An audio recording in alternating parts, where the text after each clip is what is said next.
Major funding for KPBS Evening Edition has been made possible in part by Bill Howe Family of Companies, providing San Diego with plumbing, heating and air, restoration, flood and remodeling services for over 40 years. Call 1-800-BILL-HOWE or visit billhowe.com. And by the Conrad Prebys Foundation, Darlene Marcos Shiley, and by the following.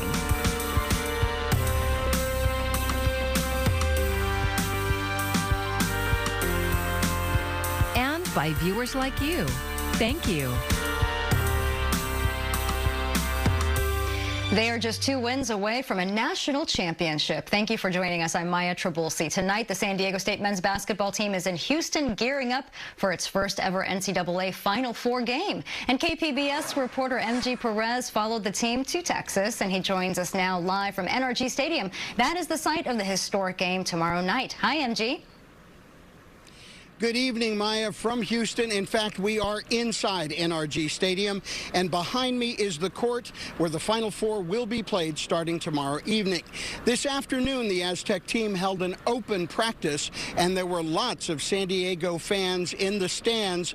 Most of them had to do what they had to do in order to get here. Now, officially, San Diego State only received about 3,400 tickets to sell for the Final Four. Those, of course, were gone rather quickly, as everyone wants a front row seat to history. Final Four! We're gonna do this! It's the entrance Aztec fans have waited for. Their team on the floor for the Final Four. The cheerleaders work with the dance team, and the San Diego State Band is here too.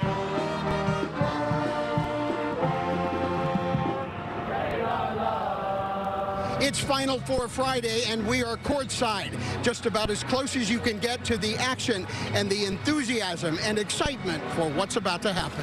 While the players practice for a win, these Aztecs have traveled to Houston on a mission of their own. Our mission is to have a good time. Obviously, we're here for a reason, and we're very happy to be here. I just want to be full of spirit, help my basketball team, and just have a good time. That's all that matters. The fans scream, "Go Aztecs!"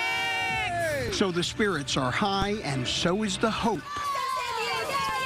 I think we've been doing a really great job. We've been consistently performing to our highest standard, and it's shown every time when we've come out with a W, so hopefully we can do that. How is this going to end? With a win for the Aztecs! Go Aztecs! Tonight, Houston is the place for history in the making. Let's go Aztecs! And there is more than basketball happening here at the Final Four. There is also a high-priced and high-venued music festival going on in downtown Houston at this hour, and will continue throughout the weekend. There's also a fan fest with every game and attraction you can think of. Of course, the big game is tomorrow. Tip-off is at 3:09 p.m. Pacific time, and Maya, we will be here for those results. That's great, MG. Thanks so much for that report. Looks like a lot of fun. And here's what you need to know about tomorrow's watch party at Viejas Arena. Doors will open at 2. The event is free and open to everyone with no ticket required. The Viejas Arena clear bag policy will be in effect.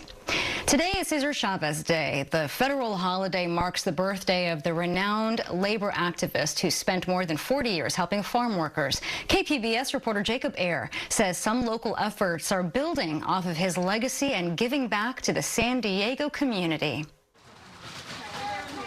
Every year, the San Diego's Chicano Federation commemorates Cesar Chavez Day with a day of service. The nonprofit CEO, Liz Ramirez, says the holiday holds extra significance for herself and her loved ones. My family is a long-standing family of land workers. My grandparents worked on the field. They actually immigrated through the Bracero program. My tia abuela, who is 97 years old, marched with Cesar Chavez. This year's efforts by the Chicano Federation beautified the Vista Serena senior apartments in San Diego's Stockton neighborhood. So you see our volunteers are cleaning it up now, but we painted this entire room. We also built some furniture And this again will be our community space where our seniors will be receiving a lot of support services. The property is one of 9 apartment complexes that the Chicano Federation owns and manages through its affordable housing program, and one of 3 specifically for seniors. Vista Serena Apartments is home to nearly 30 people, including Margarita Navarro, who's thankful for the improvements. Tenemos allá ahora estas cajas con verduras y hicieron demasiado para las horas que tienen. Yo creo que tienen como 4 horas aquí y ya se ve el jardín diferente, adentro ya recién pintado, terminado, con los muebles ya hasta mapeado. Over 40 volunteers from multiple organizations helped paint and refurbish a multi-purpose room, build outdoor benches, and plant a succulent and vegetable garden Friday morning. And to me, this is very, very personal. You know, Cesar Chavez, Dolores Huerta, they all connected, and really the biggest thing is they brought community together. Chicano Federation does this kind of work each year on Cesar Chavez Day at one of their properties most in need. Ramirez says improving the lives of people like Navarro is the essence of what Cesar Chavez Day means to her. Jacob Ayer, KPBS News. And starting tomorrow, businesses in the city of San Diego will no longer be allowed to use styrofoam containers. KPBS Metro reporter Andrew Bowen says the city council first approved the ban 4 years ago. Our whole business is about sustainability. Bobby Kokinda is owner of Ocean Beach Meat Company. He supports the city's ban on styrofoam food containers. The product doesn't biodegrade, but rather breaks down into tiny microplastics that can pollute rivers, bays, and beaches. If for some chance something flies into the ocean, I'd rather it be a piece of paper than a piece of styrofoam that's going to be there for the next 3,000 years, you know. The ordinance also requires that businesses offer plastic straws or utensils only when a customer asks for them. The San Diego City Council first approved the styrofoam ban in 2019, but it was put on hold after restaurants and plastic manufacturers filed a lawsuit arguing the city should have studied the ban's environmental impacts. That study was completed last year. The city is distributing this flyer in English, Spanish, Tagalog, and Vietnamese, educating businesses on the ban. Those with less than $500,000 in gross income have an extra year to comply. Andrew Bowen, KPBS News. In 2018, Chula Vista voters approved the Measure A sales tax, which funded the hiring of more than 100 public safety personnel. Now the city is using those tax revenues to buy more police cars and drones. KPBS reporter Gustavo Solis has the story. When Chula Vista voters passed the Measure A sales tax increase, it was clear that the money was only supposed to be spent on hiring more public safety personnel. And so far, the city has hired more than 40 cops. But now, the department says it needs more cars for all the new officers. So the Measure A Oversight Committee recently asked the City Council to expand what the sales tax revenues can be spent on. Number one, to purchase some vehicles so that the officers that have been hired actually have something to drive around on the street in. You're asked to, in effect, expand the drone program and cover some of the extra contracting costs for doing so. That was David Stuckey. He's chair of the Oversight Committee.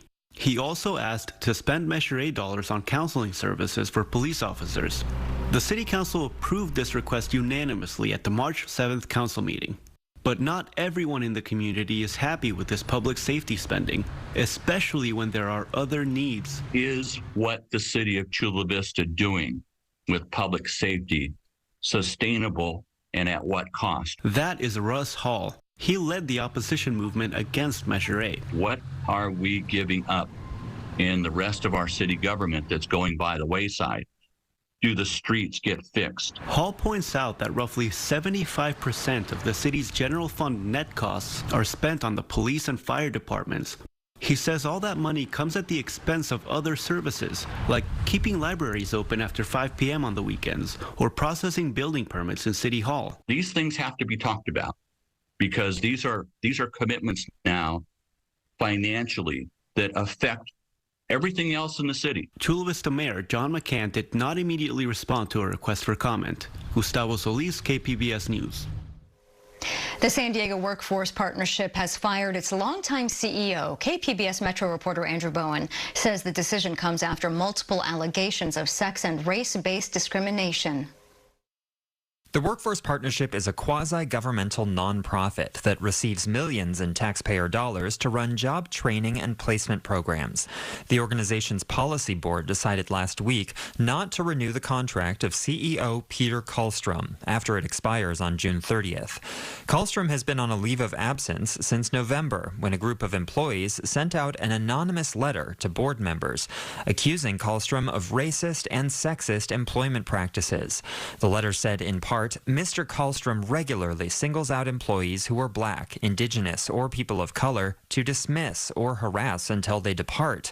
It continued, Mr. Kallstrom's misconduct undermines the Workforce Partnership's efforts to serve your constituents, keeping the people who work here from providing the services those constituents deserve.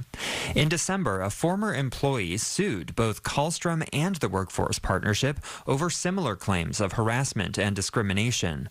Kallstrom has led the agency since 2012. He denies the allegations and said through an attorney he has dedicated his career to combating racism and gender inequality. Andrew Bowen, KPBS News. All this week, the mother of a woman who died in a San Diego County jail has been rallying for justice for her daughter with the help of a local advocate. KPBS reporter Kitty Alvarado talked with them about their unexpected friendship and the change one jail death created. We love him. I mean, he means so much to us. Yusuf Miller and Paloma Serna have a friendship that was founded in tragedy and loss. So I thank God that I even met you guys. The death of Paloma's 24-year-old daughter, Elisa, in Las Colinas detention facility in 2019.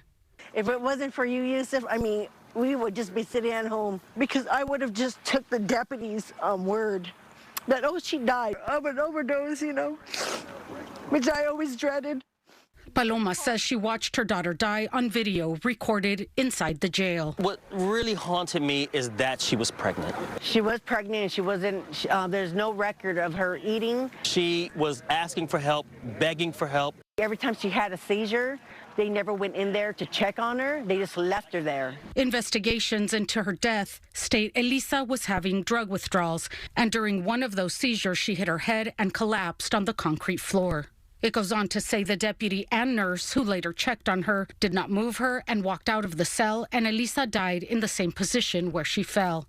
I couldn't really sleep. I was trying to think about how could that happen in this modern day.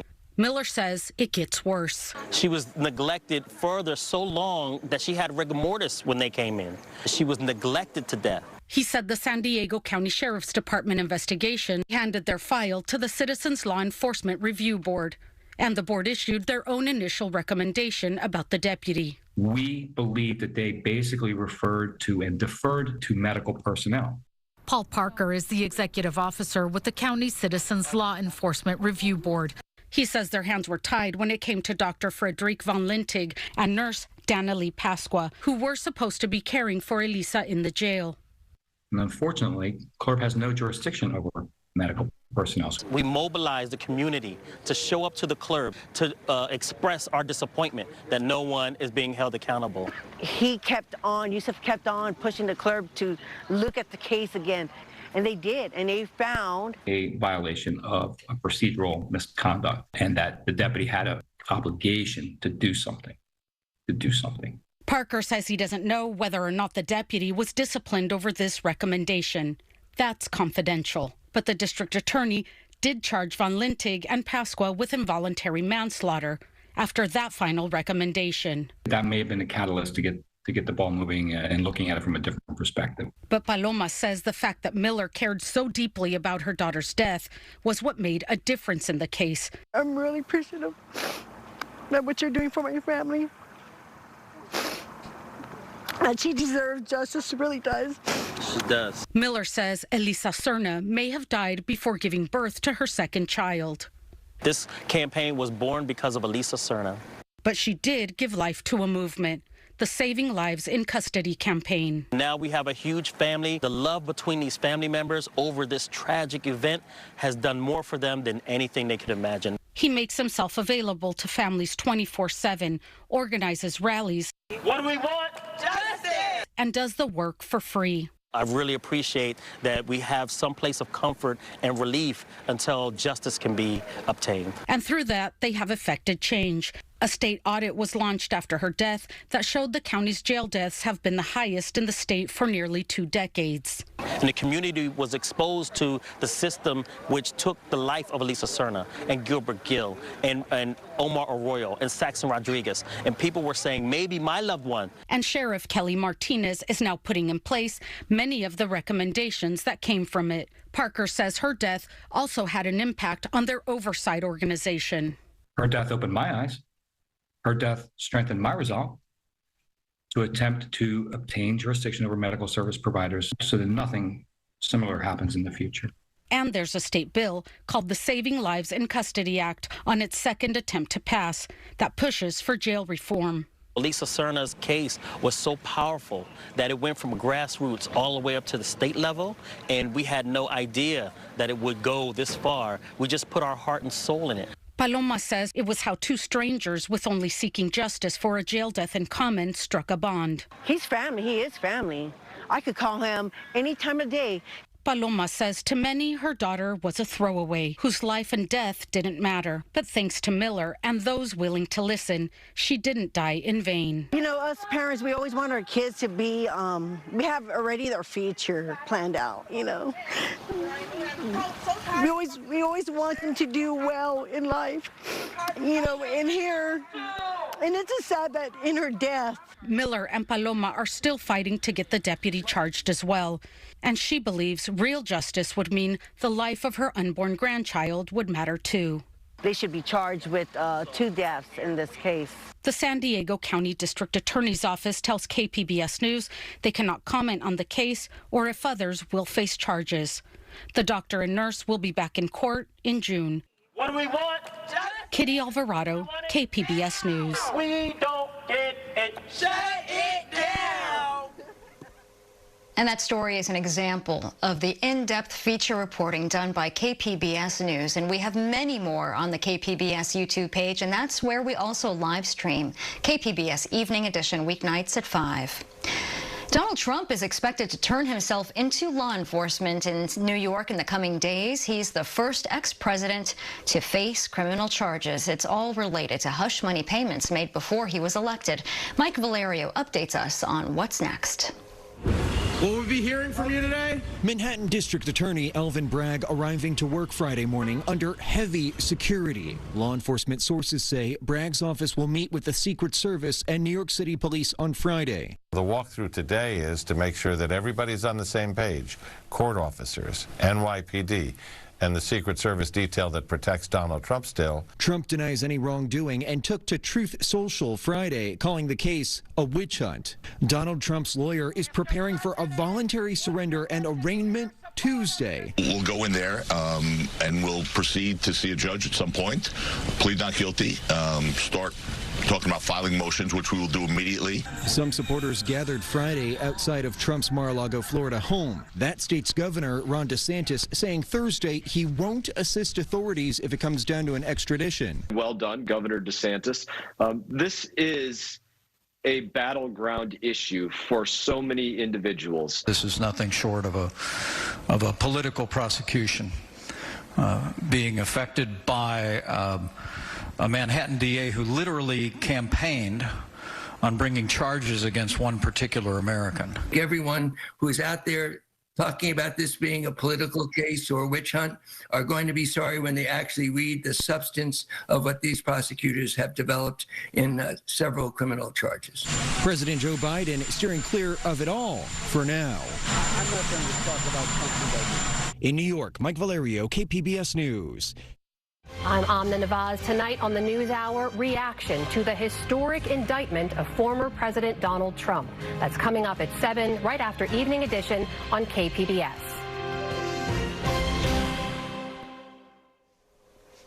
TikTok's 150 million U.S. users might be looking for another place to post content soon. Shelley Malachi explains where those users might go if the government moves forward with a nationwide ban. Creators, businesses, and influencers are finding themselves in limbo as Congress considers a ban on TikTok if its Chinese owners don't sell their stake in the app. I have to continue to grow the business. And right now, TikTok is the platform that's been amazing. And I love TikTok. Ella Livingston is one of more than 150 million monthly U.S. users on TikTok, using the platform to grow her chocolate business called Coco Asante. We always know that a platform can be gone just like that. And so we are always prepared to pivot. And if it's not TikTok, it's going to be another platform. And she's not the only one ready to move. Influencers who use TikTok as a primary way of generating revenue are already speculating about where they'll go next. Here's a few right here: Clapper, Huddles, and Likey, to name a few. So who stands to benefit from a possible ban? Experts say American tech companies with features similar to TikTok. Meta's Facebook and Instagram allow users to create 15-second video clips called Reels. YouTube has a feature called Shorts. Snapchat's Spotlight highlights entertaining videos. We'll be able to see and even Spotify has a TikTok-like video feed with recommended music and other content. TikTok's parent company ByteDance is based in Beijing, and the push to ban the app is driven by concerns about national security. There's an immediate threat via TikTok from the Chinese Communist Party. Earlier this month, the CEO of TikTok said the Chinese government had never asked for U.S. user data, and even if they did, the company wouldn't provide it. For Consumer Watch, I'm Shelley Malashi. SDSU's run to the Final Four has been a priceless experience for fans, and especially the Aztec brand. SDSU's Miro Kopik explains what all this attention on the biggest stage is worth to the university and its athletes in the Friday Business Report.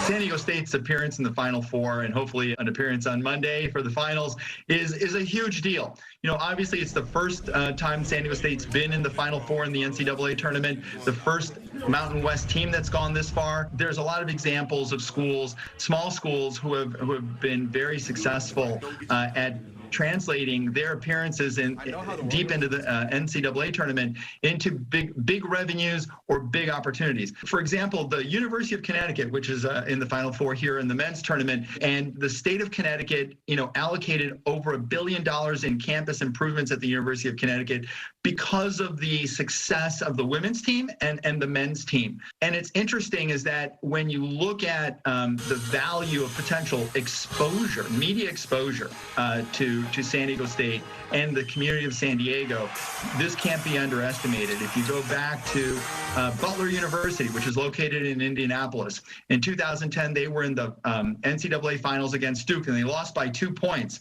The university commissioned a study to understand, well, how much media value they receive. So whether on TV, radio, print, or digital, and they found that they received $650 million in media value. And if you think about it, most universities haven't spent that, even the most prolific marketers in the history of their universities. For San Diego State, this presence could be a very interesting opportunity as they think about their future, whether it's in the Mountain West or potentially being invited into the Pac-12, where they would get much higher TV exposure and media money coming from a Pac-12 deal versus a Mountain West deal. Tomorrow is the big day for the Aztecs, and KPBS will have coverage from Houston. Be sure to check in at kpbs.org and the KPBS YouTube page for more reporting from MG Perez at the Final Four. We'll also have fresh content on our social media channels. Our weather should be much more tranquil as we take you through the weekend, but the turbulent conditions return early next week. As we take a look at our weather headlines, we should be mild and dry into Sunday, late Sunday night, perhaps a couple of showers. And then early next week, it gets windy and it starts to turn cooler too. Looking at our temperatures tonight, we're in the low 50s, clouds breaking up in the metro. Down to the mid-40s in Oceanside, a little bit nippy there in Ramona, 36. Mount Laguna's down to freezing. As we take a look at the futurecast, well, there's no precipitation to be concerned about for tonight and into tomorrow. We're looking at some nice dry conditions, and the temperatures should be mild, hovering in the mid-60s on Saturday from Oceanside down to San Diego. El Cajon's up to 69 and Ramona's at 67. Feeling pretty good. And Borrego Springs up to 81 degrees. More pleasant conditions from the mountains through the deserts on Sunday. West of the mountains, we'll start to see a few more clouds and getting just a little bit cooler. But early next week, a vigorous system dives down across the west. It'll be moisture starved for us, so we'll see wind and cooler temperatures. So here's our extended forecast. Notice our temperatures drop a little bit Sunday, but cooler with wind on Monday. As we take you to the inland sections, you can see how temperatures drop off.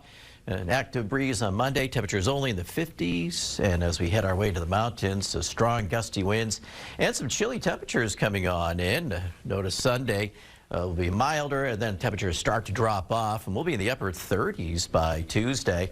Checking on the deserts, nice and warm through the weekend, low 80s, and then much cooler with some gusty winds into the early part of next week. And for KPBS News, I'm meteorologist Mark Mancuso. And finally, tonight we end with something pretty darn cute. His name is Prince Harry. This little guy was found in bad shape when he was rescued by the animal pad. He was found taking shelter under someone's porch, so scared and severely matted. He's about a year old, and after a few days of good quality care and a serious grooming job, he's feeling much better and is at the animal pad in La Mesa. If you are interested in fostering or adopting a little Prince Harry, then you can find more information at theanimalpad.org. That little tooth. Oh my goodness. You can find tonight's stories on our website, kpbs.org. Thanks for joining us. I'm Maya Trabulsi. Have a great evening. Major funding for KPBS Evening Edition has been made possible in part by Bill Howe Family of Companies, providing San Diego with plumbing, heating and air, restoration, flood and remodeling services for over 40 years. Call 1-800-BILL-HOWE or visit billhowe.com. And by the Conrad Prebys Foundation, Darlene Marco Shiley. And by the following: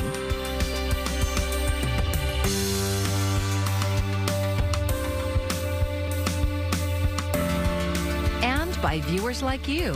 Thank you.